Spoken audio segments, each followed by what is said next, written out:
అద్వైత ఆత్మ విజ్ఞానాన్ని మనకు ఉపదేశం చేస్తూ ఉన్న గురువులందరికీ నమస్కారం చేసుకుని మన వ్యాస భాగవతంలో ఇప్పుడు సభాపర్వలో ఉన్నాము. మన వ్యాసుల వారు ఒక పద్ధతి ప్రకారము మనలో ఉన్న ఒక్కొక్క లక్షణాన్ని ఆత్మకు అపకారం చేసే తత్వాలను ఏ విధంగా తొలగించుకోవాలి అని నేర్పిస్తూ వస్తూ ఉన్నారు. ముందు ద్వైత బుద్ధిని ఏ విధంగా తొలగించుకోవాలి అని చెప్తూ, ద్వైత బుద్ధి తొలగాలి అంటే ఏకాగ్రమైన బుద్ధి కావాలి అని ఎక్స్‌ప్లెయిన్ చేశారు. అందుకు ద్వైత బుద్ధిగా జరాసంధుణ్ణి, ఏకాగ్ర బుద్ధిగా భీముణ్ణి చూపించారు. ఏకాగ్రమైన బుద్ధి ఉంటేనే ద్వైతాన్ని మనము నిగ్రహించగలము. ఎందుకంటే ఒకవేళ మన బుద్ధి బహుశాఖాః హి అనంతాః చ అయి ఉన్నది అంటే అది ఆల్రెడీ ద్వైతంలో ఉంటుంది. అది ఇంకేమీ చేయలేదు. అది మనలోని భేద బుద్ధిని తొలగించడం కాదు, అందులోనే ఉంటూ ఉంటుంది. సరే, అదయిన తర్వాత మళ్ళీ నెక్స్ట్ చార్వాకులు ఏ విధంగా ఆగుతాయి, వాక్కులు ఏ విధంగా ఆగుతాయి అంటే మౌనం తెలియాలి. నాస్తిక్య బుద్ధి తొలగాలి అంటే ఆస్తిక్యం, అస్థి అన్న స్థితి తెలియాలి. అందుకు ఆత్మాలోచన సుదర్శనము, చక్కటి ఆత్మ దర్శనం కలగాలి అని చూపించారు. నాస్తిక్యవాదాన్ని మనము ఆస్తిక్య బుద్ధితో మాత్రమే నిగ్రహించగలము అని నేర్పించారు. ఇంకా తర్వాత రజోగుణాన్ని ఎట్లా కంట్రోల్ చెయ్యాలి అంటే రాజసూయం కావాలి అని చెప్పారు. రజోగుణాన్ని, సూయం అంటే సుష్టుగా యానం అని అర్థం. ఇంక యుద్ధానికి బయలుదేరు. రజోగుణము ఎక్కడెక్కడ బయటపడుతున్నదో నీలో చూసుకుని మొత్తం అన్ని దిక్కుల్లో నువ్వు ప్రతిరోజు వ్యవహరిస్తున్న అన్ని రకాల వ్యాపారాల్లో వాక్కులైనా సరే, చేష్టలైనా సరే, ఎక్కడైనా సరే నీలో రజోగుణం పైకొస్తూ ఉన్నది అంటే మాత్రం ఇక బయలుదేరు, ఒక్కొక్కటి పట్టుకో కంట్రోల్ చేయి, ఒక్కొక్కటి పట్టుకో కంట్రోల్ చేయి అని నేర్పించారు. అందుకు రాజులందరినీ తన వశంలోకి తెచ్చుకోవడం కోసం రాజసూయం చేశాడు అని చూపిస్తూ వచ్చారు. ఇంకా తర్వాత ఇప్పుడు మనలోని అసూయను ఏ విధంగా నిగ్రహించాలి అని నేర్పిస్తూ ఉన్నారు. అసూయ చాలా కష్టం. ముందు ఐడెంటిఫై చేయడము, దాన్ని తర్వాత కంట్రోల్ చేయడము. అసలు మేజర్‌గా మన సాధనంతా ఇక్కడే ఉంటుంది. ఇక్కడే చేయవలసి వస్తుంది. మిగిలిన వాటన్నింటికన్నా గూడా ఈ అసూయ చాలా కష్టం ఐడెంటిఫై చేయడమే. బికాజ్ అసూయ అంటే గుణంలో దోషం చూడటము అని అర్థం. గుణంలో దోషం చూడడం అని అర్థం. ఫస్ట్ ఏం చేస్తాము? మన గుణాన్నే మనము దోషంగా చూస్తాము. సెకండ్ స్టెప్ ఆ దోషాన్నే గుణం అనుకుంటాము. థర్డ్ స్టెప్ అది దోషమని తెలుసుకుని దాన్ని ద్వేషిస్తాము. ఇంకా ఫోర్త్ స్టెప్ ఫైనల్ అది దోషం కాదు గుణమే అని తెలుసుకుంటాము. ఇవన్నీ జరగవలసి వస్తుంది. మొదటి 3 స్టెప్స్ అసూయ లక్షణము. 4గో స్టెప్ అనసూయ లక్షణము. ఇది చెప్తే విచిత్రంగా ఉంటుంది, కానీ ఎక్స్‌ప్లెయిన్ చేస్తాను.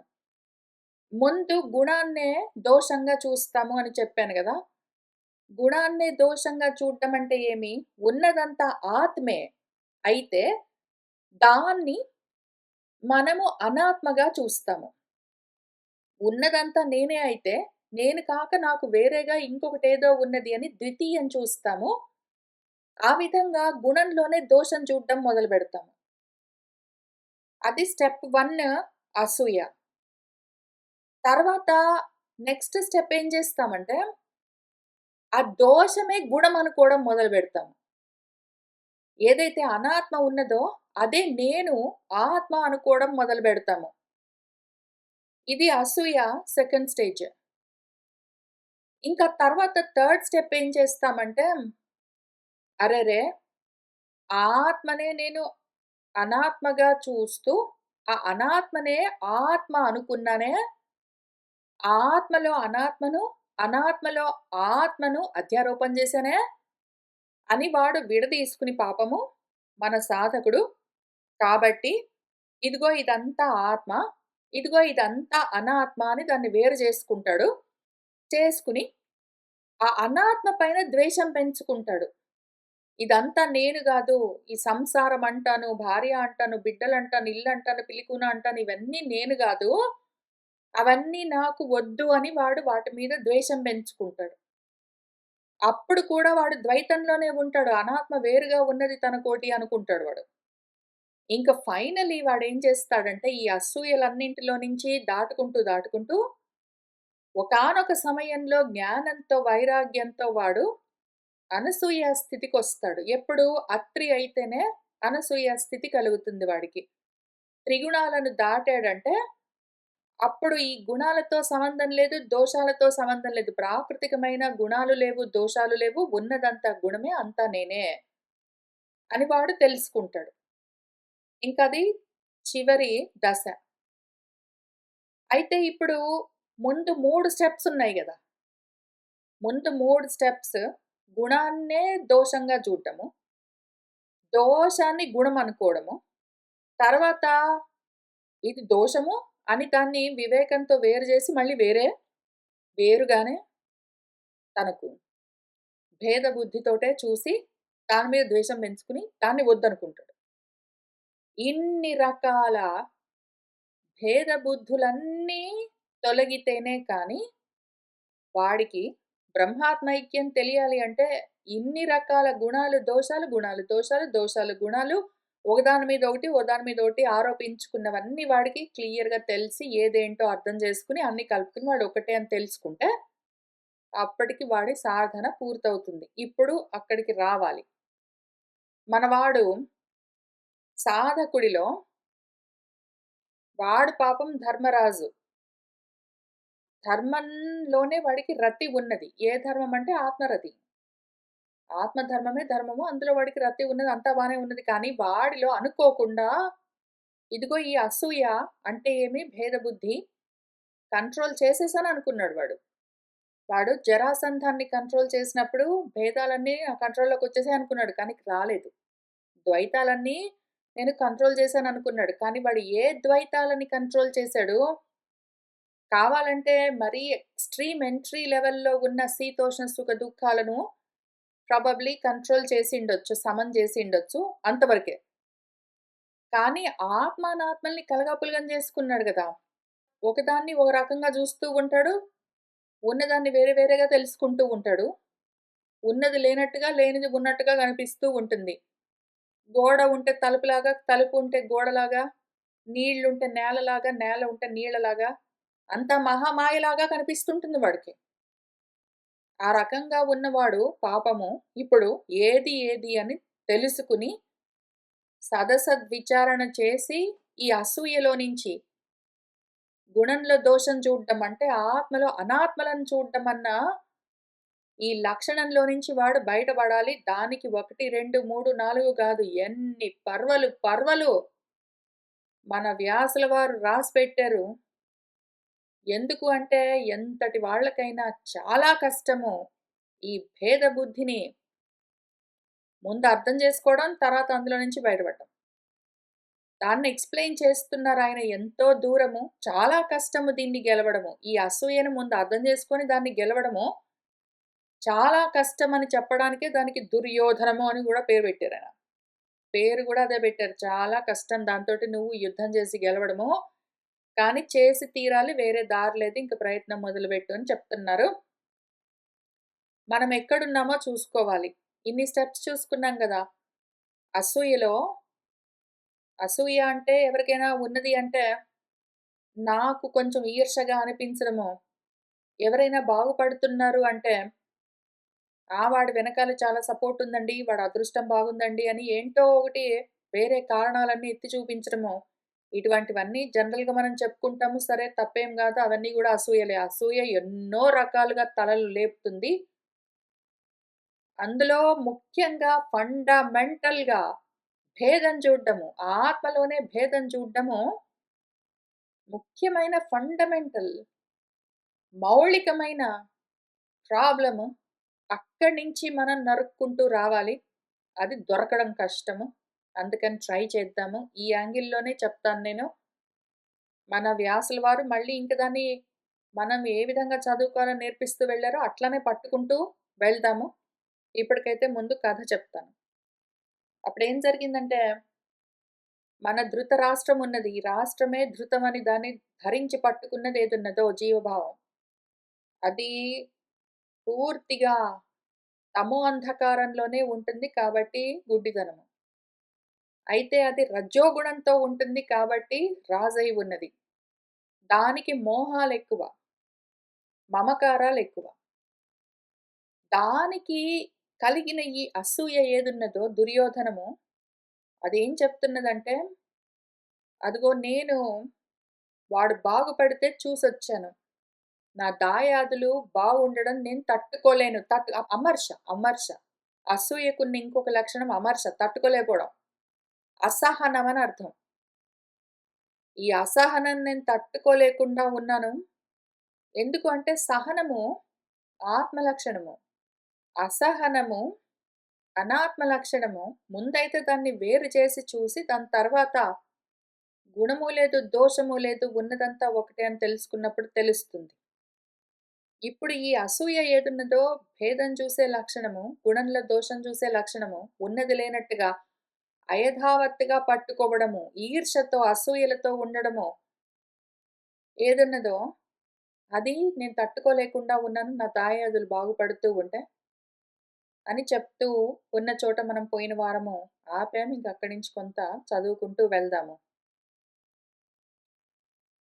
మన దుర్యోధనుడు ఈ విధంగా చెప్పగానే వెంటనే శకుని. దుర్యోధనుడు ఇట్లా చెప్తూనే ఉన్నాడు. పాండుపుత్రుడి యొక్క ఐశ్వర్యాన్ని చూస్తే నాకు అసలు ఎంత దహించుకుని పోతున్నదో మనసు, శాంతి లేకుండా ఉన్నది అని చెప్పేసరికి వెంటనే మన శకుని అటువంటి ఐశ్వర్యము నీకు చేరే విధంగా నేను పాచికలాడి గెలవగలను అని ఆయన చెప్పాడు. ఇంకా ఆ మాట వినగానే మన దుర్యోధనుడు వెంటనే వాళ్ళ నాన్నకి మాట్లాడడానికి సంధివ్వకుండా, ఒప్పుకో నాన్న, ఒప్పుకో, ఒప్పుకో, ఒప్పుకో. అదిగో ఈయన ఉత్సాహం చూపిస్తున్నాడు మామయ్య గెలిచి మనకు ఆ ఐశ్వర్యాన్నంతా ఇప్పిస్తాట. నువ్వు ఒప్పుకో, అనుజ్ఞ ఇవ్వు అని అన్నాడు. అక్కడ ఆపాము. అక్కడి నుంచి వెళ్దాము. ధృతరాష్ట్రుడు ఏమన్నాడంటే ఇంతా విని, "జ్యూతేన తదలం పుత్ర, జ్యూతే భేదః హి దృశ్యతే, భేదే వినాశః రాజ్యస్య తత్పుత్ర పరివర్జయ." నాయనా పుత్ర వద్దు. పుత్రా, జ్యూతేన అలం, ఈ జూదం వద్దు మనకు. ఎందుకు అంటే, జ్యూతే భేదః హి దృశ్యతే, జూదం వల్ల మనమనుకున్న లాభం కలుగుతుందన్న నమ్మకం లేదు. భేదమే కలుగుతుంది. దాని పరిణామం వ్యతిరేకంగానే ఉండొచ్చు. భేదం కలిగిందంటే మాత్రం రాజ్య వినాశం కలుగుతుంది.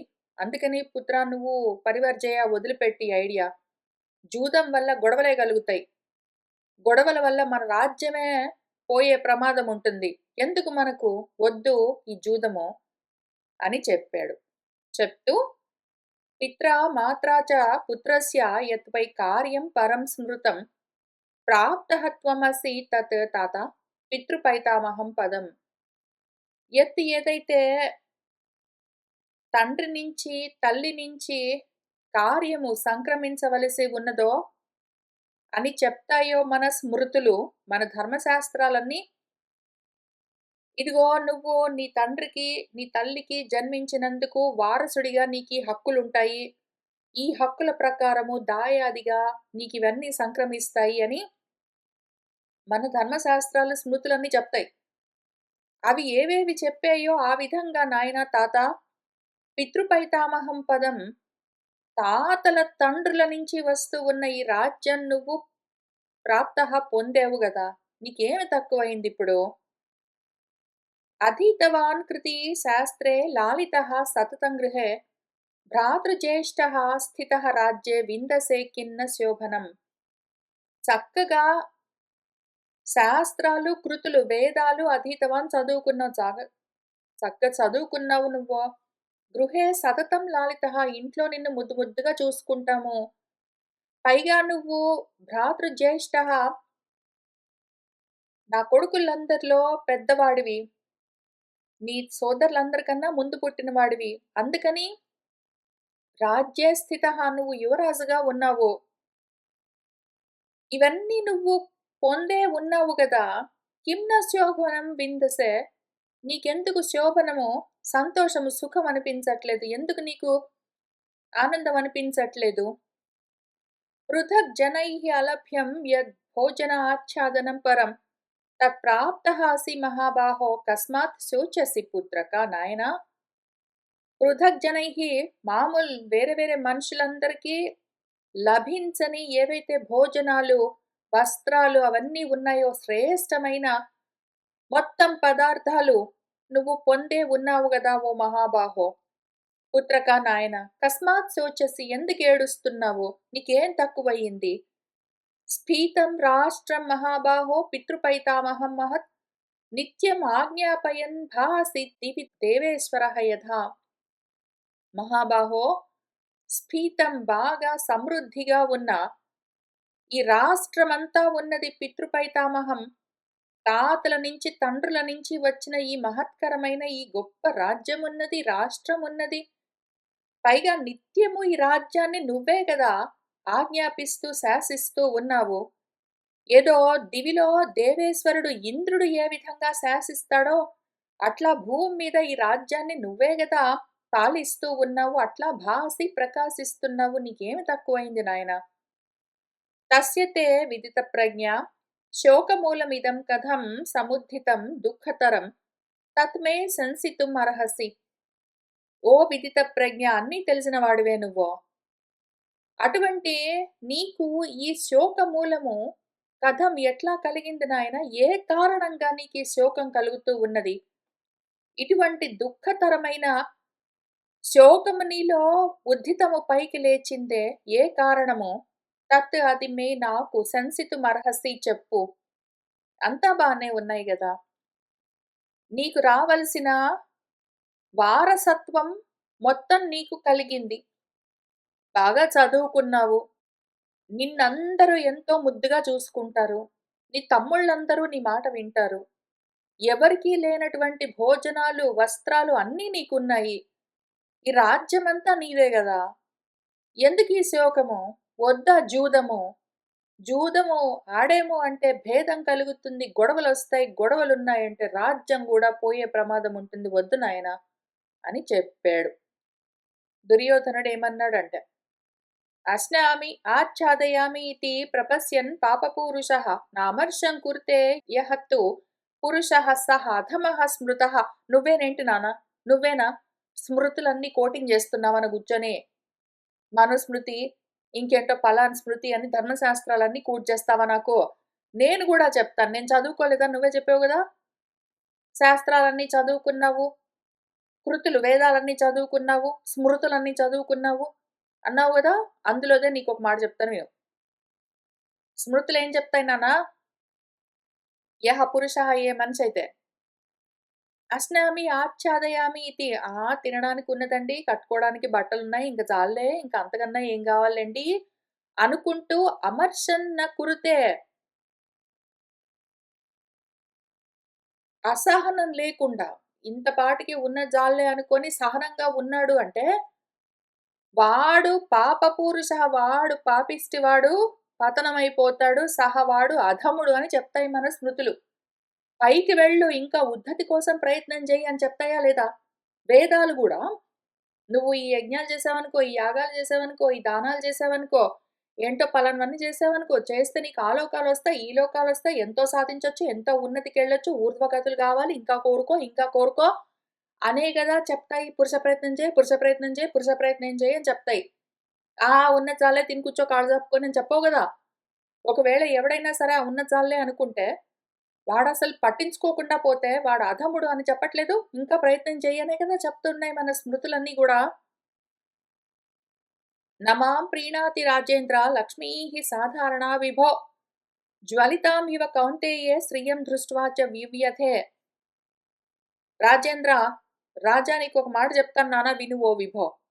సాధారణ లక్ష్మీ సామాన్యమైన ఐశ్వర్యము నాకు నచ్చట్లేదు నాన్న. ఉన్నదిలే నా దగ్గర.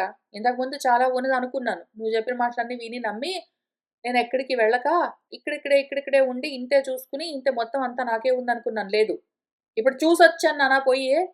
నా దగ్గర ఉన్నది సాధారణం. వాడి దగ్గర అసాధారణమైన ఐశ్వర్యం ఉన్నది, నాకు అది కావాలి. ఆ కౌంతేయుడి దగ్గర, ధర్మరాజు దగ్గర ఉన్న జ్వలిస్తున్న ఐశ్వర్యాన్ని చూసిన తర్వాత నేను చాలా వ్యథ చెందుతున్నాను నాన్న. సర్వాం హి పృథ్వీం దృష్ట్వా యుధిష్ఠిర వశానుగా స్థిరః అస్మి యహాహం జీవామి దుఃఖాదేదత్ బ్రవీమితే. ఈ మొత్తం భూమంతా వాడి హస్తగతమయ్యింది నాన్న. మొత్తం ఆ యుధిష్ఠిరుడి వశంలోకి వచ్చేసింది మొత్తం. నేను చూసావా, యహాహం నేనైతే స్థిరహాస్మి, ఎక్కడేసినా గొంగళి అక్కడే పడున్నట్టు ఉన్నాను. వాడేమో ఓహో అంతగా ఎదిగిపోయాడు. మొత్తం భూమిని వాడు కంట్రోల్లోకి తెచ్చుకున్నాడు. నేనేమో ఇక్కడే పడున్నాను. ఇది చూస్తూ ఉంటే దృష్ట్వా నాన్న దుఃఖంతో చాలా కష్టంగా బ్రతుకుతున్నాను నాన్న. బ్రతకడమే కష్టమైపోయింది నాకు. వాడిని చూస్తూ ఉంటే. తే బ్రవీమి, నేను నిజంగా చెప్తున్నాను. ఆవర్చితాః ఇవ ఆభాంతి నిఘ్నాః చైత్రకి కౌకురాః కారస్కరాః లోహజంగాః యుధిష్ఠిర నివేశనే. ఇంక చెప్తాను విను, కూర్చోనా నువ్వు? కూర్చో. నేను చెప్తాను ఫస్ట్ నుంచి. మనకి బాగా ఉన్నాయి కదా, స్ఫీతమైన రాష్ట్రం ఉన్నది కదా, వరమైన ఏవో వస్త్రాలున్నాయి కదా, మృష్టమైన భోజనాలున్నాయి కదా అంటున్నావు. మనకున్నవి ఎంత నాన్న? మనకున్నవి ఎంత? వాడికి ఎంత ఉన్నాయో చూపిస్తాను. ఓకే, చూడు.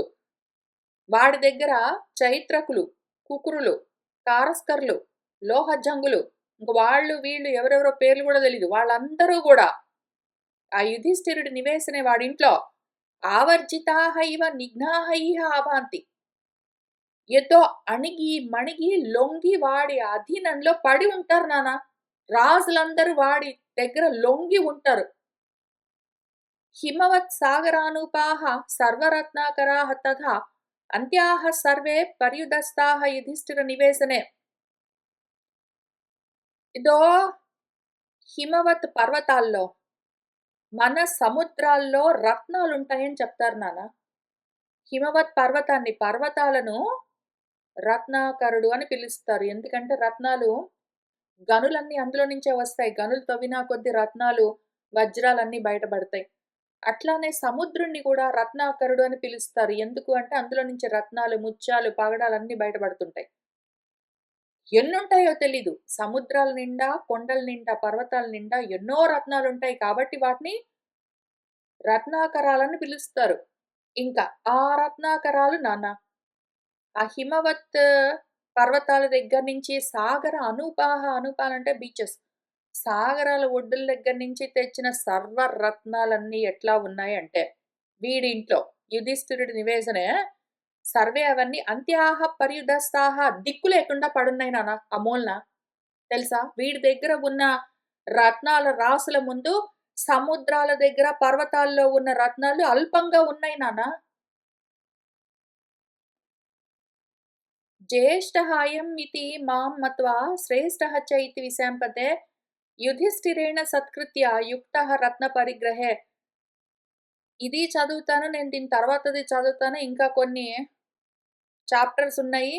అన్నిట్లో పోయిన వారం చదువుకున్న చాప్టర్స్ ఇవాళ తర్వాత అన్నిట్లో కూడా ఇంకింతే విషయం. వాడి దగ్గర ఏమున్నాయి, నా దగ్గర ఏమి లేవు అని తారతమ్యాలు చూసుకోవడం, ఎక్కువ తక్కువలు చూడడం, ఇంకా అదే పనిగా అశోకాన్ని పనిగట్టుకుని పెంచుకుంటూ పోవడము అసూయ యొక్క లక్షణము. వాడి దగ్గర ఎవరు పిలిచారు ఇంటికి, ఎవరో వాళ్ళు ఈ కొత్త ఇల్లు కట్టుకున్నారు, ఏదో కొత్త కారు కొనుక్కున్నారు, ఇంకేంటో జరిగింది, ఇంటికి పిలిచారు, వెళ్ళావు, వాళ్ళు భోజనం పెట్టారు, తిన్నావు, వచ్చావు, అయిపోయింది కదా. కావాలంటే నువ్వు ఏదైనా గిఫ్ట్ తీసుకొని వెళ్ళావు, వాళ్ళు ఏదో ఒకటి నీకు కానుక ఇచ్చారు, పుచ్చుకున్నా వచ్చావు, అయిపోయింది, అక్కడికి ముగిసింది కదా. ఫోటోలు తీశారు, కొన్ని ఫోటోలు తీసి ఊరుకో, వీడియోలు పంపించారు చూసి ఊరుకో. ఆహా, వాడింటికి వెళ్ళి వాడిల్లు అంత పెద్దగుంది, వాడింట్లో ఇన్ని రూములున్నాయి. వాడింట్లో ఆ సామాన్లున్నాయి. వాడింట్లో ఇంతమందొచ్చారు. వాడింట్లో ఇట్లా ఉంది. నా ఇంట్లో ఏమీ లేకపాయె. వాడు బాగుపడుతున్నాడు. వాళ్ళకన్నీ ఉన్నాయి. నాకేమి లేకపాయె. అని మనసు ఇంక గుర్తు చేసుకొని రగిలి ఇంక మొత్తమే జారిపోతుంది. వాడి సాధన పూర్తిగా నశించిపోతుంది. ఇట్లా ఎప్పుడైనా సరే ఏదో ఒక సమయంలో ప్రతి వాళ్ళకనిపించే ఉంటుంది. ఎప్పుడో ఒకప్పుడు చిన్నప్పుడో, యవ్వనంలోనో, కొంచెం వృద్ధాప్యం వచ్చిన తర్వాతైనా సరే ఎప్పుడో ఒకప్పుడు ప్రతి వాళ్ళకి ఎక్స్‌పీరియన్స్ ఉండే ఉంటుంది. ఒక్కసారి ఉంటుందేమో ప్రాబబ్లీ. ఇంక అదే పనిగా ఇంత అసూయ ఎవరింటికెళ్ళినా సరే వాళ్ళ ఇంట్లో ఉన్నవి నాకు లేకపోయాయి అనుకోవడం ప్రాబబ్లీ ఉన్నవాళ్ళు కూడా ఉండిండొచ్చు. కానీ అంతో ఇంతో సాధన చేస్తున్న వాళ్ళకి ఏ ఇంటికెళ్ళినా సరే ఇట్లాంటి ఫీలింగ్సే వస్తాయని ఉండదు. కానీ ఎప్పుడైనా సడెన్‌గా మనసు జారిపోయే ప్రమాదం ఉంటుంది అనుకోకుండా.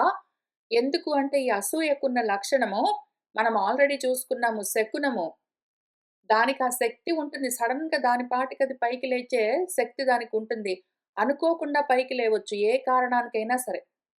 నాకెవరో ఒకళ్ళో ఇద్దరో బిడ్డలున్నారు. వాడెవడో పక్కన వాడి కొడుకో, కూతురో బాగుపడ్డారు అనగానే వెంటనే మనసు అయ్యో అనిపించిందనుకోండి.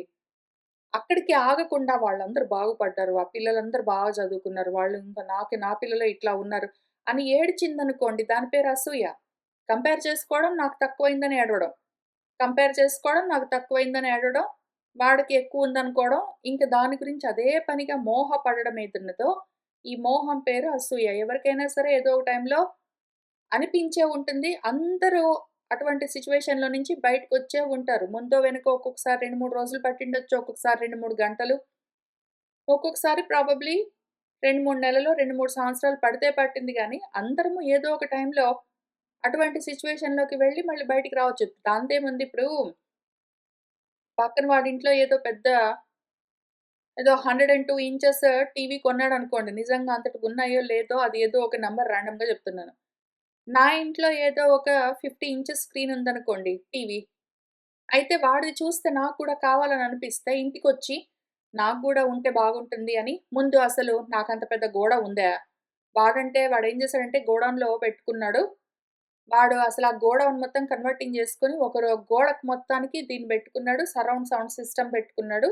ఏంటో గేమింగ్ మొత్తం కన్సోల్ అంతా పెట్టుకున్నాడు. ఇప్పుడు నేను పెట్టుకోగలనా ఫస్ట్ నా ఇంటికి సరిపోతుందా లేదా? పోనీ ఎట్లో ఒకట్లా అడ్జస్ట్ చేసుకుందాము. అయితే ఏం చేద్దామంటే అసలు ముందు ఏమైనా డీల్స్ ఉన్నాయా ఎక్కడైనా? బెస్ట్ బైలో ఉన్నాయా? ఇంకెక్కడైనా డీల్స్ ఉన్నాయా? అని ఇట్లాంటి కొంచెము గూగుల్ చేయడం అవన్నీ చేయడము ఒక 1, 2 డేస్ అదే పనిగా అబ్సెస్ అవ్వడము. ప్రాబబ్లీ ఏదో థాంక్స్ గివింగ్ డీల్స్ ఉన్నాయా? క్రిస్మస్‌కి ఏమైనా ఉన్నాయా? లేతే ఇండియాలో అయితే దివాళీ బంపర్ ఆఫర్స్ ఏమైనా ఉన్నాయా? అని చూసుకొని కొన్ని రోజులు గడిచేసరికి ప్రాబబ్లీ మర్చిపోతాము. ఆ! వద్దులే అనిపిస్తుంది. ఇంక లైట్ తీసుకుంటాము. కానీ ఆ కొంత సమయమైనా మనలో ఆ అసూయ, అసహనము మనకు కూడా ఉంటే బాగుంటుంది. వాడికుంది నాకుంటే బాగుంటుంది అని ఏ విధంగా దాన్ని సాధించాలి అని ఎంతో కొంత ప్రయత్నం మనం చేసే ఉంటాము. అవన్నీ గుర్తు చేసుకోవడం ఎందుకు అవసరము అంటే ఒకటో, రెండో ఉంటాయి. చాలా ఉండకపోవచ్చు. అవి గుర్తు చేసుకుంటే ఏమవుతుందంటే ఆ సమయంలో మనం ఎంత అబ్సెసివ్‌గా దాని వెంటబడే ఆలోచన చేసుంటామో. ధ్యాయతో విషయాన్ పుంసః సంగహతేషు ఉపజాయతే అని పద్యంలో చెప్పినట్టు, అదే మరి వాళ్ళకున్నది నేను గూడా సాధించుకోవచ్చు గదా! దానిదేముంది ప్రయత్నం చేస్తే వస్తుంది గదా! అది కావాలి గదా! అని అనిపించి, కానీ ప్రయత్నపూర్వకంగా అందులో నుంచి మనం బయటపడి ఉంటాము. లేదా అప్రయత్నంగా మర్చిపోయి ఉంటాము. ఏదో ఒక వేరే పనిలో పడి. అవి గుర్తు చేసుకోవడం వల్ల లాభం ఏమి అంటే, మనం ఎట్లా అటువంటి అసూయ మనలో అనుకోకుండా సడెన్‌గా పైకి లేస్తే గూడా మనం ఎట్లా బయటపడ్డాము. ఆ దుర్యోధనాన్ని ఎట్లా మనము దాటాము అని మనం చూసుకున్నామనుకోండి. అది హెల్ప్ చేస్తుంది. ఎందుకు అంటే, ఇవన్నీ గూడా నాలో ఉన్న నా ఆలోచనల్ని, నా ప్రతియాల్ని నేను అసెస్ చేసుకోవడం, అనలైజ్ చేయడము, చిత్తశోధనం చేసుకోవడం కోసమే గదా! చేస్తూ ఉన్న ప్రయత్నము. సరే ఇంతకి మళ్ళీ వెనక్కొస్తే, మనవాడు నాన్న మన యుధిష్ఠిరుడు వాళ్ళందరూ ఏం చేశారంటే, అయం జ్యేష్ఠః ఇతి మాం మత్వా నన్ను పెద్దవాడు అని శ్రేష్ఠః చ ఇతి నేను శ్రేష్ఠుడిని అని, నేను జ్యేష్ఠుడిని అని, నేను శ్రేష్ఠుడిని అని వాళ్ళేం చేశారంటే, ఓ విశాంపతే ఓ రాజా ఓ నాన్న ఆ యుధిష్ఠిరుడు నన్ను సత్కరించి రత్న పరిగ్రహే యుక్తః వాడి చేత నేను రత్నాలు నాన్న రత్నాలు దిక్కు లేకుండా పడున్నాయి నాన్న. వీడి దగ్గర రత్నాల రాశి ఎంత ఉన్నదంటే ఏదో పర్వతాన్ని మించి ఉన్నది. పర్వతం ఎందుకు పనికొస్తుంది వీడింట్లో ఉన్న రత్నాల రాసుల ముందు? అసలు సముద్రంలాగా ఉన్నది నాన్న. వాడి కోశాగారంలో రత్నాలను చూస్తూ ఉంటే సముద్రం పొంగుతుందా అన్నట్టుగా ఉన్నది. అయితే వీడేం చేశాడంటే, నేను పెద్దవాడిని, శ్రేష్ఠుడిని అని ఆ రత్నాలు తీసుకొనొచ్చి వాడికి ఇస్తూనే ఉన్నారు అదే పనిగా. రత్నాలను తేవడం, వాడికి అప్పజెప్పడం. రత్నాలు తేవడం, కానుకలుగా వాడికివ్వడం. రత్నాలంటే పైగా శ్రేష్టమని అర్థం ఉన్నది. శ్రేష్టమైనవి ఎన్నో ఉన్నాయి నాన్న. శ్రేష్టమైనవి ఎన్నో తీసుకొనొచ్చి వాడికి ఇస్తూ ఉంటే, వాటిని పుచ్చుకోరా నువ్వు అని నన్ను ఆ పనిలో బెట్టాడు. నువ్వు వాళ్ళందరూ ఏవో కానుకలన్నీ పుచ్చుకొనొస్తారు దుర్యోధన. వాటిని నువ్వు అదిగో తీసుకుంటావా? యాక్సెప్ట్ చేస్తావా? ఎందుకంటే వీళ్ళు పండగ చేసుకుంటున్నారు గదా! రాజసూయ యాగం చేసుకుంటున్నారు కాబట్టి, మనమేదో గృహప్రవేశం చేసుకున్నప్పుడు అందరూ ఏవో గిఫ్ట్‌లు తీసుకొనొచ్చినట్టు చాలా మంది గిఫ్ట్‌లు తీసుకొనొస్తున్నారు. అదిగో గిఫ్ట్ రిజిస్ట్రీ నువ్వు మెయింటైన్ చేస్తావా? చాలా ఏవేవో తీసుకొస్తున్న వాటన్నిటిని తీసుకుంటావా? యాక్సెప్ట్ చేస్తావా? అని ఆ పనిలో నన్ను పెట్టాడు. ఇంకా చూసుకో నాన్న. ఉపస్థితానాం రత్నానాం శ్రేష్ఠానాం అర్ఘహారిణాం నా అదృశ్యత పరప్రాంతః నాపరతః తత్ర భారత. భారత నాన్న రత్నాలను పట్టుకుని మామూలు అసలు రత్నం అంటేనే శ్రేష్టమని అర్థం.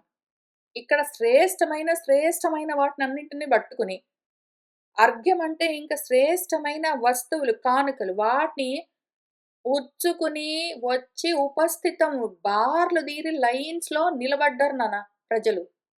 రాజులు, బ్రాహ్మలు, వైశ్యులు, శూద్రులు వాళ్ళు వీళ్ళని లేదు. అందరొచ్చి లైన్‌లు గట్టి వీడికి కానుకలివ్వడానికి నిలబడితే, ఆ లైన్ చూస్తే నాన్న దానికి పరః ప్రాంతః నా అదృశ్యత.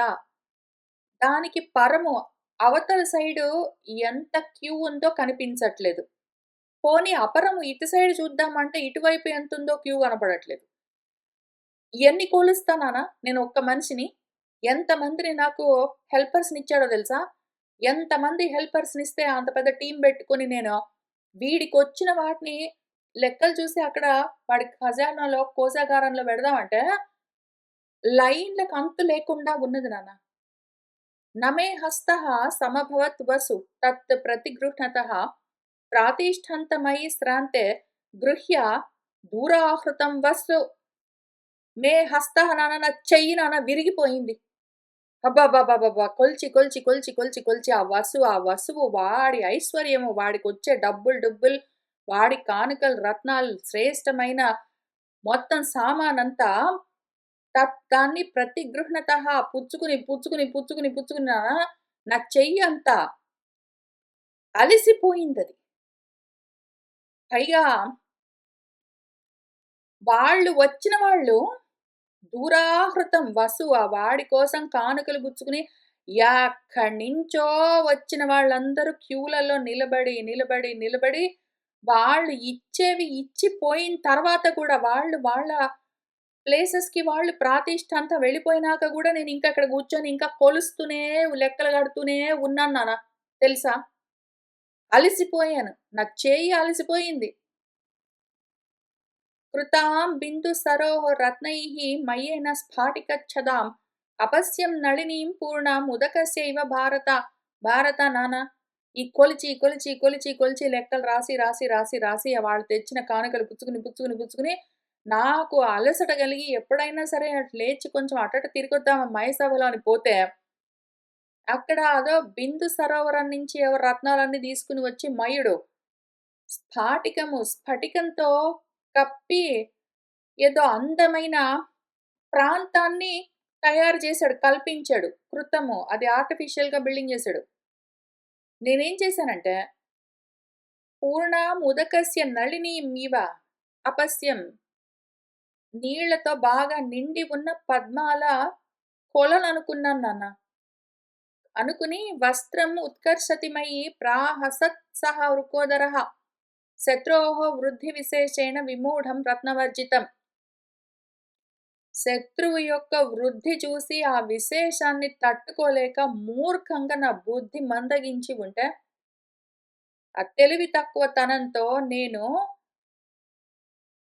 అదిగో మయుడు స్ఫటికాలతో ఏదో ఒక ప్రాంతం చాలా అందంగా డిజైన్స్ లాగా తయారు చేస్తే భూమి మీద అది నిజంగా ఉన్నది. ఏంటో నీళ్ళతో బాగా నిండి ఉన్న పద్మాల కొలననుకుని వస్త్రం ఉత్కర్షతిమయి నేను నా పంచ పైకెత్తి పట్టుకుని నెమ్మదిగా నడుస్తూ వెళ్తూ ఉంటే వృకోదరుడు భీముడు చూసి నవ్వాడు నాన్న గట్టిగా. ఎంత ఏడుపొస్తుంది నాకు. తత్రస్మయతి శక్తః పాతయేయం వృకోదరం సపత్నేన అవహాసః హి సహ మాం దహతి భారత. యది ఒకవేళ శక్తః నాకు శక్తే ఉంటే అక్కడికక్కడే ఆ వృకోదరుడిని పాతేసేవాడిని నాన్న. వాడినేమైనా చేయగలిగే శక్తి నాకుంటే అప్పుడే చంపేసేవాడిని వాడిని. అట్ట నవ్వాడు నాన్న నన్ను చూసి. నా సపత్నుడు, నా శత్రువు నన్ను అట్లా అవహాసం నన్ను చూసి పరిహాసంగా నవ్వితే ఎంత దహించుకుని పోతుందో తెలుసా నాన్న నాకు. పునః చ తాదృశీమేవ వాపీం జలజశాలినీం మత్వా శిలాసమాం తూయే పతితోస్మి నరాధిప. రాజా, నాన్న పునః మళ్ళీ ఇంకోసారి ఏం జరిగిందో తెలుసా? అటు అటు నడుచుకుంటూ వెళ్తూ ఉంటే తాదృశీమేవ అట్లానే ఏదో నీళ్ళ మడుగు కనిపించింది. పద్మాలన్నీ ఉన్నట్టుగా ఉన్నది. ఇది గూడా అంతే. ఇంతకు ముందు అట్లానే జరిగింది గదా! అనుకోని ఈసారి పంచ పైకెత్తకుండా నేను అట్లానే నడుచుకుంటూ వెళ్ళిపోయాను.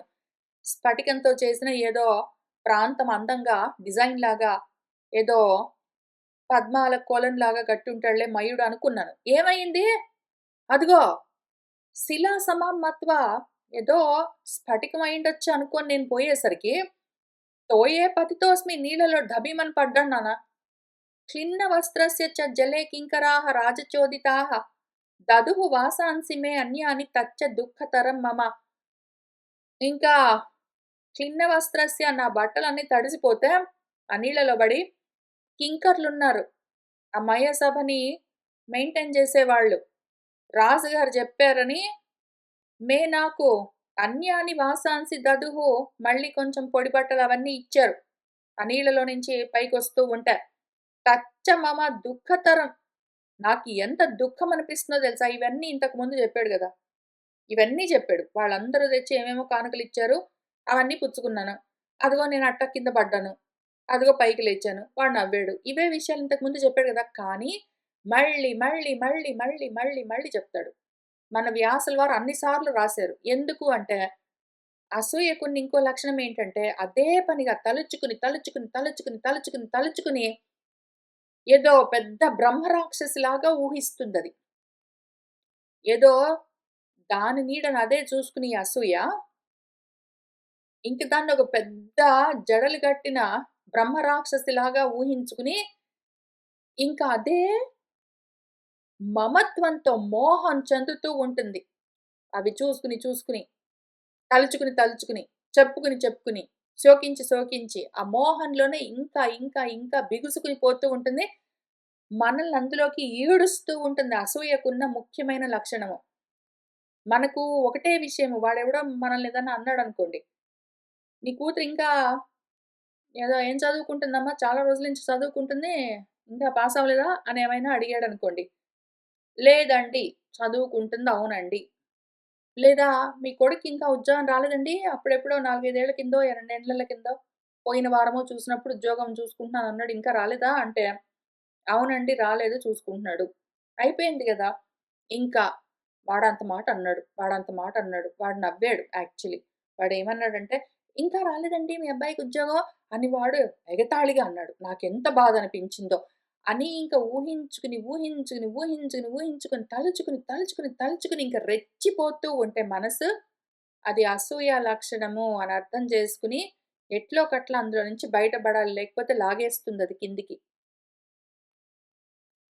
అద్వారేణ వినిర్గచ్చన్ ద్వారసంస్థానరూపిణా అభిహత్య శిలాం భూయః లలాటేన అస్మి భిక్షతః. అక్కడ ద్వారం ఉందనుకున్నాను నాన్న. అదేమో గోడ. ద్వారం ఉందనుకుని గోడలో నుంచి ఎళ్ళిపోతూ ఉంటే, ఇంక నేను అదిగో ఆ శిలకి, బండరాయికి, ఆ గోడకి తల కొట్టుకుని దెబ్బ తగిలించుకున్నాను నాన్న. బాగా దెబ్బ తగిలింది. పెద్ద దెబ్బ తగిలి బొడిపి గట్టింది. తత్ర మాం యమజౌ దూరాదాలోక్య లలితౌ కిల బాహుభిః పరిగృహీతాం శోచంతౌ సహితౌ ఉభౌ. తత్ర అక్కడ ఆ యమజులున్నారు. దూరం నుంచి నన్ను చూసి పాపము దగ్గరకొచ్చి ఇద్దరూ కలిసి బాధపడుతూ నేనట్లా దెబ్బ తాకించుకున్నానని నా చేతులు పట్టుకుని నిలబెట్టారు. తర్వాత ఉవాచ సహదేవః తు తత్ర మాం విస్మయన్నివ ఇదం ద్వారం ఇతః గచ్చ రాజన్ ఇతి పునః పునః. సహదేవుడు ఊరుకోవచ్చు కదా నాన్న. నేను అటు వెళ్తూ ఉంటే తలుపునట్టు కనిపించి ఎళ్ళిపోయాను. అది గోడ దబీమని గుద్దుకున్నాను. తలకి దెబ్బ తాకింది. అయితే ఊరుకోవచ్చు కదా! వాళ్ళొచ్చి దగ్గరికి మరి నన్ను చెయ్యి పట్టుకుని ఆపి, అందులో మళ్ళీ సహదేవుడు నన్ను చూసి ఆశ్చర్యపోతూ, "రాజా ఇటున్నది దారి, తలుపు ఇటున్నది. ఇదిగో ఇక్కడి నుంచి వెళ్ళు" అని చెప్పాడు దయతో. నాకింక ఎంత కాలుతుంది నాన్న. నాకింక ఎంత కాలుతుంది చెప్పు. ఒళ్ళు మండుతున్నది. నామధేయాని రత్నానాం పురస్తాన్న శృతాని మే. యాని దృష్టాని మే తస్యాం మనః తపతి తచ్చ మే. అసలు ఆ యుధిష్ఠిరుడి దగ్గరికొచ్చే రత్నాలు నాన్న. వాటి పేర్లు గూడా నాకు తెలీదు. అసలు ఆ రత్నాలు ఏవేవో రత్నాలు చెప్తారు నాన్న. ఏవేవో పేర్లు జెప్పారు. ఏవేవో పేర్లు జెప్తారు. ఆ పేర్లు గూడా నేను ఇంతకు ముందు వినను గూడా లేదు. అసలు వాటినెప్పుడు చూడను గూడా లేదు. ఇంక అవన్నీ చూసి, విని ఇంక నా మనసు తపించిపోతుందంటే ఇంక అట్లుంది నాన్న. ఇంక అయిపోయిందనుకునేవు. ఇంక నువ్వు కూర్చో. ఇంకా ఉంది చెప్పేది. యత్ మయా పాండవానాం తు దృష్టం తచ్చృణు భారత. ఆహృతం భూమిపాలైః వసుముఖ్యం తతః తతః భారత నాన్న. ఆ పాండవుల కోసము భూమి పాలకులు రాజులందరూ ఏమేమి వస్తువులు తెచ్చారు, ఏమేమి వస్తువులు తెచ్చారంటే ముఖ్యాన్న మొదలుపెట్టివారు. రకరకాలవి తెచ్చి వాడికి కానుకలుగా సమర్పిస్తూ ఉంటే అది చూసి వచ్చాను నాన్న అసలు. న విందే దృఢమాత్మానం దృష్ట్వాహం తత్ అరేః ఘనం ఫలతః భూమితః వాపి ప్రతిపద్యస్వ భారత. వాడికి నా శత్రువుకి కలుగుతున్న ఇంత ధనాన్ని చూసి, చూసి, చూసి నాన్న, నా మనసు నిలబడట్లేదు నాన్న. జారి జారిపోతున్నది. ఫలతః వా, భూమితః వా, భూమి మీద పండేవేనా? తవ్వి తీసుకొనొచ్చేదేనా? తయారు చేసి తెచ్చేవేనా? అయ్యయ్యో! ఇంక అదే పనిగా తేవడం రకరకాల కొత్త కొత్త విచిత్రమైనవన్నీ పేర్లు, పేర్లు గూడా తెలీదు వాటివి. రాయలేక అల్లాడే నాన్న. నీకు కావాలంటే చెప్పు. మొత్తం ఈ భూమి మీద ఎక్కడెక్కడ ఏమేమి రకరకాల కంబళ్ళుంటాయో, ఎన్ని రకాల గుర్రాలుంటాయో, ఎన్ని రకాల ఏనుగుల పైన గప్పే ఆచ్ఛాదనాలుంటాయో, ఎన్ని రకాల కత్తులుంటాయో, వాటికెన్ని రకాల పిడులుంటాయో, ఎన్ని రకాల ముత్యాలుంటాయో, ఏమి కథో అడుగు నాన్న చెప్తాను. రాసి, రాసి, రాసి, రాసి ఏదో కంపోజిషన్ రాసినట్టు రాసాను. వాళ్ళన్నీ తీసుకొనొచ్చి ఇస్తే. చెప్తాను విను. వింటేనే అయిపోతావు నువ్వు. ఐడాన్, చైలాన్, వార్షదంశాన్, జాతరూప పరిష్కృతాన్, ప్రావార అజినముఖ్యాన్శ్చ కాంబోజః ప్రదదౌ వసు. విన్నావా? విన్నావా ఇందులో ఏమైనా నువ్వు కొన్నేనా? పేర్లు కనీసం. నేను రాసొచ్చాను. కళ్ళారా చూసొచ్చాను నాన్న. చెప్తాను విను. ఐడాల్ అంటే తెలుసా నీకు? ఆ! తెలుసులేరా. ఐడాలు చాలా చూసాము. ఇడా అంటే గొర్రెలే. ఆ! గొర్రెలు. అది తెలుసు కదా! హ్మ్. గొర్రెల ఊలుతో తయారు చేసిన చీలాలు నాన్న. చక్కటి వస్త్రాలు. తర్వాత వార్షదంశాన్ ఇవి తెలుసా నాన్న నీకు? ఇవి తెలుసా? ఇవి తెలీదురా. వార్షదంశం అంటే తెలుసుగా. ఇప్పుడు యాహ్! ఏదో ఎక్కడో విన్నట్టు నువ్వు ఎక్కడ విన్నావునా? నాకే తెలీదు. నీకెక్కడ తెలుసు? నీకు తెలుసంటే నాకు తెలుస్తాయి. నా ఇంట్లో ఉంటాయి గదా! నీకు తెలుసాయంటే. నీకు తెలీదు ఇంక కూర్చో నేను చెప్తాను. వార్షదంశాలంటే పిల్లుల వెంట్రుకలతోటి చేసిన వస్త్రాలు నాన్న. ఎప్పుడైనా ఎక్కడైనా చూసావా నువ్వు? పిల్లులతోటి ఎక్కడ చేస్తార్రా? నువ్వు మరీ చెప్తావు. ప్రాబబ్లీ గొర్రెలయ్యుండొచ్చు. గొర్రెలు గూడా ఉన్నాయి నాన్న. పిల్లులు గూడా. వార్షదంశాలని చెప్తున్నాను గదా! జాతర రూపాలు నాన్న. పైగా అవి గూడా ఏదో కంబళ్ళో, గింబళ్ళో తెస్తే తెచ్చారు. వాటిని బంగారంతోటి అలంకరించుకొని తీసుకొనొచ్చిచ్చారు. ప్రావార అజిన ముఖ్యాంశ ఇవి ప్రాబబ్లీ నీకు తెలిసే ఉంటాయి. ప్రావారాలో కంబళ్ళు, దుప్పట్లు ఎట్లా అజ్జిన ముత్యాలు శ్రేష్టమైన జింక చర్మాలు వాళ్ళతోటి. ఇవి మనకు తెలుసు. మన ఇంట్లో కూడా చాలా కానీ వాడి దగ్గరికొచ్చినవి నాన్న బంగారంతోటి నగిషీలవన్నీ బెట్టి డిజైన్‌లన్నీ యేసి గోల్డెన్ థ్రెడ్స్ తోటి కలిపి తయారు జేశారు. నువ్వు నాకిచ్చినవేమున్నాయి? ప్రాబబ్లీ ద బెస్ట్ అనుకుంటూ ఏదో జింక చర్మాలన్నీ తెచ్చిచ్చుంటావు. కానీ జింక చర్మాల్లో బంగారంతోటి డిజైన్స్ అవన్నీ జేయించిచ్చావు నువ్వు నాకు. అట్లాంటివన్నీ తెచ్చిచ్చారు నాన్న కాంబోజులు. వాడికి ఆ వస్తువులన్నీ తెచ్చిచ్చి ప్రదద్దౌ. అశ్వాన్, తిత్తిరి కల్మాషాన్, త్రిశతం శుకనాసికాన్, ఉష్ట్రవామీః, త్రిశతం చ పుష్టాః, పీలు సెమి ఇంగుదైః. అశ్వాలు నాన్న, తిత్రికాలు, కల్మాషాలు, శుకనాసికాలు అని ఏంటంటే వాటి పేర్లు గూడా తెలీదు నాన్న. రకరకాల గుర్రాలు. ఉష్ట్రవామీః ఉష్ట్రాలంటే ఒంటెలు, వామి అంటే గుర్రాలు. అవో వందలు, ఇవో వందలు, వందలు, వందలు, వందలు. అవన్నీ గూడా పైగా పీలు సెమి ఇంగుదైః. పీలు అంటే తాడి పళ్ళతో, సెమి అంటే జమ్మి, ఇంగుది అంటే ఇంగుది వృక్షాలు బేసిక్‌లీ రకరకాల ధాన్యాలు, దినుసులు, పప్పులు వీటన్నింటితో చక్కగా మేపి, బలంగా, పుష్టిగా పెంచి వాటిని తీసుకొనొచ్చిచ్చారు నాన్న వీడికి. గడ్డి, గాదం బెట్టి పెంచారనుకున్నావా? కాదు. వాటికే క్యాష్యూ నట్స్, బాదాం పప్పులు అవన్నీ బెట్టి పెంచి, వాటిని తీసుకొనొచ్చి వీడికి కానుకలుగా ఇచ్చారు నాన్న వందల కొద్దీ. గోవాసనాః బ్రాహ్మణాః చ దాసమీయాః చ ఇంతకు ముందు చెప్పావురా నువ్వు. మళ్ళీ చెప్తాను విను. మళ్ళీ జెప్తాను. ప్రీత్యర్థంతే మహాభాగాః ధర్మరాజ్ఞ మహాత్మనః త్రిఖర్వం బలిమాదాయ ద్వారి తిష్టంతి వారితాః. గోవాసనాః బ్రాహ్మణాః నాన్న ఆ బ్రాహ్మలు దాసులుగా వీడికి ప్రీత్యర్థం ధర్మరాజు కోసం ఈ మన మహాభాగవంతుడు, మహాత్ముడు వీడి కోసం వాళ్ళు కర్వం అంటే ఎంతో తెలుసా నాన్న నీకు? కర్వం అంటే తెలుసా? కోట్లు. అవి ఏవేవో వాళ్ళు బలులు అంటే కానుకలను పుచ్చుకొనొచ్చి ద్వారంలో నిలబెడితే, పెట్టుకునే ప్లేస్ లేదు వెళ్ళండని పంపించేవాల్సొచ్చుతానా?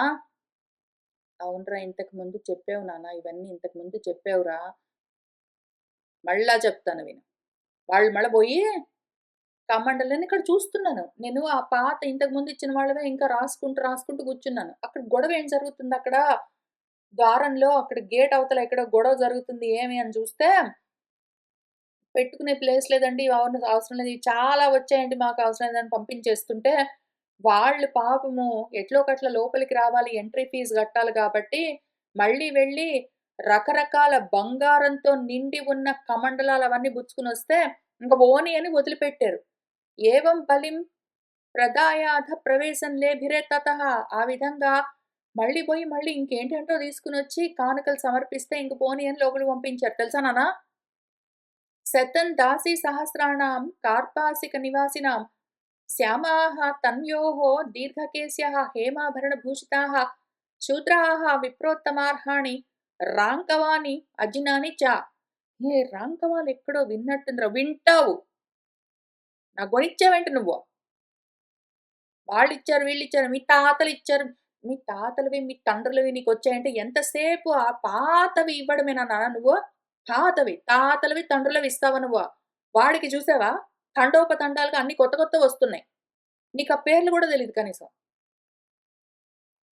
ఈ రకంగా వాళ్ళందరూ లోపలికొచ్చారని చెప్పా గదా! ఎంతవరకొచ్చింది? అవునురా వాళ్ళందరూ లోపలికి ఆ! ఇంకా తర్వాత వందల కొద్దీ దాసీ వనితలనా ఇప్పుడు రత్నాలు, కంబళ్ళు అవన్నీ గుర్రాలు, ఏనుగులు, ఒంటెలంటే సరే గాని, దాసీ వనితలను గూడా కార్పాసికంలో నివసించేవాళ్ళు, చక్కగా అందమైన వాళ్ళు, సన్నగా అందంగా ఉన్నవాళ్ళు, పొడుగ్గా జడలతో బంగారు ఆభరణాలు ధరించి ఉన్న పరిచారికలను గూడా పుచ్చుకొనొచ్చి, మన శూద్రులు రాజులందరూ విప్రోత్తమార్హాణి ఏదో మన విప్రులకు కూడా తగినవై ఉన్న రాంకవాని, అజినాని చ. రాంకవాలంటే షాల్స్. మనకు కాశ్మీర్ షాల్స్, పష్మియన్ షాల్స్ అని పిలుస్తారు.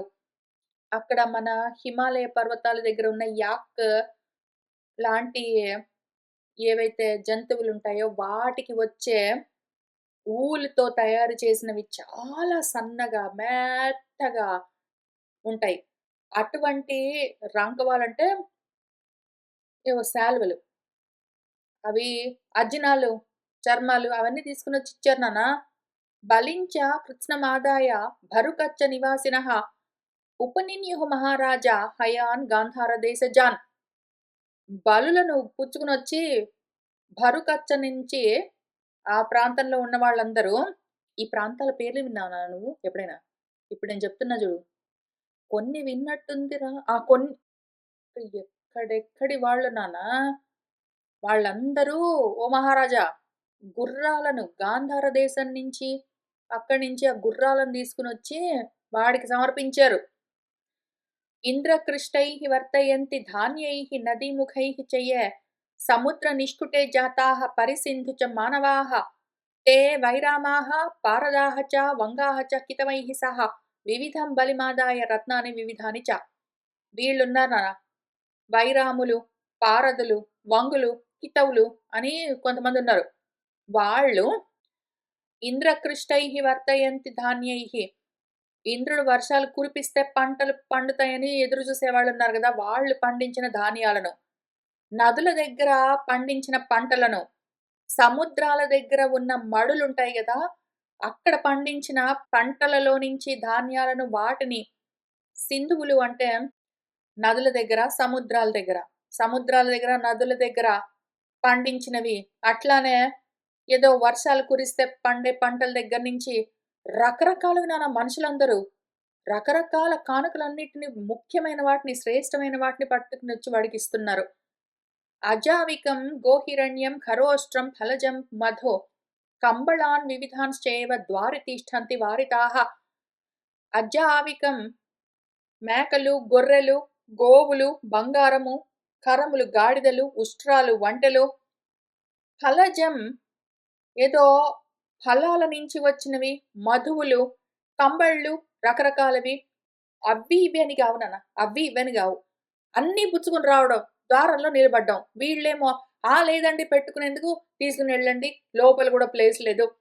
వాటిని పెట్టుకునేందుకు ప్లేస్ లేదు. మీరు లోపలికొచ్చి కూర్చోడానికి ఆ యజ్ఞశాలలో ప్లేస్ లేదు. ఎళ్ళండి అని పంపించేస్తుంటే, వాళ్ళు పాపము లబోదిబోమని ఎట్లోకట్ల లోపలికి రావడం కోసం ఎన్ని ప్రయత్నాలు చేస్తుండే నాన్న. ప్రాగ్జ్యోతిషాధిపః శూరः మ్లేచ్ఛానామధిపः బలి యవనైః సహితः రాజా భగదత్తः మహారథः ఆజానేయాన్ హయాన్ శీఘ్రాన్ ఆదాయ అనిలరాంహసః బలించ కృత్స్నమాదాయ ద్వారి తిష్టతి వారితః. భగదత్తుడు నాన్న రాజు, ఆ మహారథుడు, ఆ మహాబలి, మ్లేచ్చులకు అధిపతి ఆ శూరుడు, ప్రాగ్జ్యోతిషపురానికి రాజుగారు, యవనులతో పాటు పాపం ఆయన ఆజానేయాన్ వాయువేగంతో కదిలే గుర్రాలను, అనిల రంహసః అసలింకా అనిలంలాగా, గాలిలాగా పరిగెత్తే గుర్రాలను తీసుకుని కానుకలుగా సమర్పిద్దామని వచ్చి నిలబడితే ద్వారంలో పెట్టుకునే ప్లేస్ లేవండి మాకు, గుర్రాలు పెట్టుకోవడానికి ప్లేస్ లేదని తీసుకుని వెళ్ళండి అని చెప్పాల్సొచ్చింది. అశ్మసారమయం భాండం శుద్ధదంత స్థరూనసీన్ ప్రాగ్జ్యోతిషః తద్దత్వా భగదత్తః అవ్రజత్తదా. ఇంకా మన భగదత్తుడు ఏం చేస్తాడు? అశ్మసారమయం భాండం, ఇనుముతో చేసిన భాండాల్లో శుద్ధ దంతాలతో, స్వచ్ఛమైన ఏనుగు దంతాలతో తయారు చేసిన చరు. తకారానికి సకారం పెట్టి రు అని రాస్తే చరు. చరు అంటే పిడి అని అర్థం. కత్తులకుంటాయి కదా చేతి దగ్గర పట్టుకోవడానికి పిడి, వాటిని చరు అని పిలుస్తారు. అటువంటి దంతాలతో పిడులను తయారు చేసిన అసీన్, అసి అంటే కత్తి, వాటిని భాండాల్లో నింపి తీసుకునొచ్చి ఆ ప్రాగ్జ్యోతిషపురం యొక్క రాజుగారు వాటిని ఇచ్చి ఇంకా అట్నుంచట వెనక్కి తిరిగి వెళ్ళిపోవలసొచ్చింది నాన్న ఆయన ఊరికి. ద్విక్షాన్, త్ర్యక్షాన్, లలాటాక్షాన్, నానాదిగ్భ్యః సమాగతాన్, ఔష్ణీషాన్, అనివాసాంశ్చ, బాహుకాన్, పురుషాదకాన్ ఏకపాదాంశ్చ తత్ర అహం అపశ్యన్ ద్వారి వారితాన్. 2 కళ్ళ వాళ్ళు, ఒక్క కంటి వాళ్ళు, 3 కళ్ళ వాళ్ళు, ఎక్కడెక్కడి నుంచో ఎన్నో దిక్కుల నుంచి వచ్చిన వాళ్ళు, ఔష్ణీషాన్ వేడి ప్రాంతాల్లో నుంచి వచ్చిన వాళ్ళు, అనివాసాన్ ఏ నివాసము లేకుండా ఉన్నవాళ్ళు, బాహుకులు, పురుషాదకులు, ఏకపాదులు, వాళ్ళు వీళ్ళని లేదు. అందరూ వచ్చి ద్వారాల దగ్గర కానుకలు పుచ్చుకుని లైన్‌గా నిలబడితే క్యూలో ఎలగొట్టేస్తున్నాను నాన్న. బలి అర్థన్ దదతః తస్మై హిరణ్యం రజతం బహు. బలి కోసం వీడికి కానుకలివ్వడం కోసమో ఎన్నో బంగారాలు, వెండి వస్తువులన్నీ పుచ్చుకుని వచ్చారు. ఇంద్రగోపక వర్ణాభాన్ శుకవర్ణాన్ మనోజవాన్ తథా ఇవ ఇంద్రాయుధ నిభాన్ సంధ్యా ఆప్ర సదృశానపి అనేక వర్ణాన్ అరణ్యాన్ గృహీత్వా అశ్వాన్ మనోజవాన్ జాతరూపమనర్ఘ్యంచ దదుః తస్యై ఏకపాదకాః. ఏకపాదకులు నాన్న ఇంద్రగోప వర్ణంలో ఉన్నవి ఎర్రగా, అట్లానే శుకవర్ణాన్ చిలుకలాగా గ్రీన్ కలర్లో ఉన్నవి, మనస్సంత వేగంగా వెళ్ళగలిగినవి. అట్లానే ఇంద్రాయుధ నిభాహ ఏదో మన ఇంద్రుడి ఆయుధము ఇంద్రధనస్సులో ఉన్నలాంటి అన్ని రంగుల్లో ఉన్నవి. సంధ్యాభ్ర సదృశాన్ సంధ్యాకాలంలోని రంగుల్లాగా ఉన్నవి. అనేక వర్ణాల్లో ఉన్న అరణ్యంలో కూడా వెళ్ళగలిగిన ఎన్నో గుర్రాల్ని పుచ్చుకుని బంగారంతో వాటిని తొడిగి ఆ ఏకపాదకులొచ్చి వీడికి ప్రదానం చేస్తూ ఉన్నానన్న. చీనాన్, హూణాన్, శకాన్, ఓడ్రాన్, పర్వతాంతర్వాసినః, వార్ష్ణేయాన్, హారహూణాంశ్చ కృష్ణాన్ హైమవతాంస్తదా న పారయామి అభిగతాన్ వివిధాన్ ద్వారి వారితాన్ బల్యర్థన్ దదతః తస్య నానారూపాన్ అనేకశః. చైనా వాళ్ళు, హూణులు, శకులు, ఓడ్రులు, పర్వతానికి అవతల సైడ్ ఉన్నవాళ్ళు, పర్వతాల్లో ఉన్నవాళ్ళు, వృష్ణి వంశంలో వాళ్ళు, హారహూణులు, కృష్ణులు, హైమవతులు అంటే హిమవత్ పర్వత ప్రాంతాల్లోని వాళ్ళు, పారము అంతు లేకుండా ఉన్నారు నాన్న. వివిధాలుగా ఎక్కడెక్కడి వాళ్ళు వచ్చి ఓహో ఏదో తిరుపతి దర్శనం కోసం నిలబడ్డట్టు క్యూల్లో నిలబడితే కనీసం తిరుపతి దర్శనం కోసం నిలబడ్డ క్యూలకైనా ఎక్కడైనా ఎండింగ్ ఉంటుందేమో గాని దీనికి అంతు లేకుండా ఉన్నది నాన్న. వీడి కోసం బలి తీసుకుని వచ్చి కానుకలు తీసుకుని వచ్చి ఎక్కడెక్కడ వాళ్ళో అన్ని రూపాలు అన్ని రకాలు. కృష్ణగ్రీవాన్ మహాకాయాన్ రాసభాన్ శతపాతినః ఆహర్షుః దశసాహస్రాన్ వినీతాన్ దిక్షు విసృతాన్ ప్రమాణరాగ సర్పాఢ్యం బాహ్లీచీన సముద్భవం ఔర్ణంచ రాంకవంచ ఏవ కీటజం పట్టజం తథా కుట్టీకృతం తథా ఏవ అన్యత్ కమలాభం సహస్రశః శ్లక్ష్ణం వస్త్రం అక్కార్పాసం ఆవికం మృదు చ అజినం నిశితాంశ్చ ఏవ దీర్ఘాసీన్ రిష్టి శక్తి పరశ్వధాన్ అపరాంత సముద్భూతాన్ తథా ఏవ పరశూన్సితాన్ రసాన్ గంధాంశ్చ వివిధాన్ రత్నాని చ సహస్రశః బలించ కృత్స్నమాదాయ ద్వారితిష్ఠంతి వారితాః. నాన్న కృష్ణ గ్రీవాన్ మహాకాయాన్ నల్లటి మెడలతో పెద్ద పెద్ద దేహాలతో ఉన్న రాసభాలు, గాడిదలు నాన్న, గాడిదలు. అవి ఒక్కొక్క గాడిద వందల కొద్ది మందిని చంపేయగలవు, అంతటి బలంతో ఉన్న గాడిదలు. అవి వందల వేల కొద్దీ, పైగా అవన్నీ వినీతాన్ వాటికి ట్రైనింగ్ కూడా ఇచ్చారు నాన్న. దిక్షు విసృతాన్ అన్ని దిక్కుల్లో ఎంతో పేరున్నది వాటికి. అటువంటివన్నీ కూడా ఆహర్షుహు ఒళ్ళు జలధరించేటట్టు ఆ గాడిదలన్నీ అరుస్తూ లైన్గా నిలబడ్డాయి నాన్న వందల కొద్దీ. పైగా ప్రమాణ రాగ స్పర్శాఢ్యం పెద్ద పెద్ద ప్రమాణాల్లో పెద్ద పెద్ద సైజెస్లో రాగస్పర్శాఢ్యం తాకాలి అని బుద్ధి పుట్టేలాంటి మెత్తటి మృదువైన బాహ్లీ చీన సముద్భవం బాహ్లీకులు చైనా వాళ్ళ దగ్గర తయారైన ఔర్ణంచ రాంకవంచ కీటజం పట్టజం తథా ఔర్ణం ఊల్తో చేసిన, రాంకవం ఏదో పష్మియన్ కాశ్మీరీ ఊల్ తోటి చేసిన, కీటజం పట్టు పురుగుల్లో నుంచి, పట్టజం మొదలైన వాటన్నింటివి ఏవేవి ఉన్నాయో, కుటీకృతం ఏవైతే లెనిన్ తోటి తయారు చేసినవున్నాయో, తథా ఏవ అన్యత్ కమలాభం సహస్రశః పద్మంలాగా మృదువుగా ఉన్న, శ్లక్ష్ణం చాలా మెత్తగా ఉన్న వస్త్రాలు నాన్న. అసలవి తాకితేదో పద్మాల పూల రేఖలను తాకినట్టు. మెత్తగా ఉన్నాయి నాన్న ఆ వస్త్రాలన్నీ. తెలుసా ఒక్కొక్కటి? అకార్పాసం, కార్పాసం అంటే కాటన్ తోటి తయారు చేసినవి. అకార్పాసం ఇవి కాటన్ గూడా కాదు నాన్న. కానీ ఎంత మెత్తగా ఉన్నాయి తెలుసా? ఆవికం వూల్ కూడా మెత్తగా ఉన్నది నాన్న మృదువుగా. అజ్జినాలు గూడా జింక చర్మాలు అట్లాంటివి గూడా మెత్తగున్నాయి. నిశితాంశ్చయేవ నిశితమైన దీర్ఘమైన అసీన్ కత్తులు. రుష్టి అంటే గూడా పొడుగైన కత్తులు. శక్తులు అంటే ఏదో చిలకోలలంటారు విసరడానికి. పరశ్వథాలు గొడ్డళ్ళు. అపరాంత సముద్భూతాన్ అవతల సైడ్ ఏమేముంటాయో నాన్న, ఆ హిమాలయ పర్వతాలకి అవతల సైడ్ ఉన్న దేశాల నుంచి ఏమేమి తెచ్చారో గూడా అర్థం గావట్లేదు. అద్భుతాలవన్నీ. పరశువులు, గండ్రగొడ్డళ్ళు, సిత్తము వాడి అయిన గండ్రగొడ్డళ్ళు, గొడ్డళ్ళు, కత్తులు, శూలాలు, పట్టిసాలు దారుణబోయేవన్నీ తెచ్చిస్తున్నానన్న వాడికి. రసాలు, గంధాలు, రకరకాల రత్నాలు వందల కొద్దీ.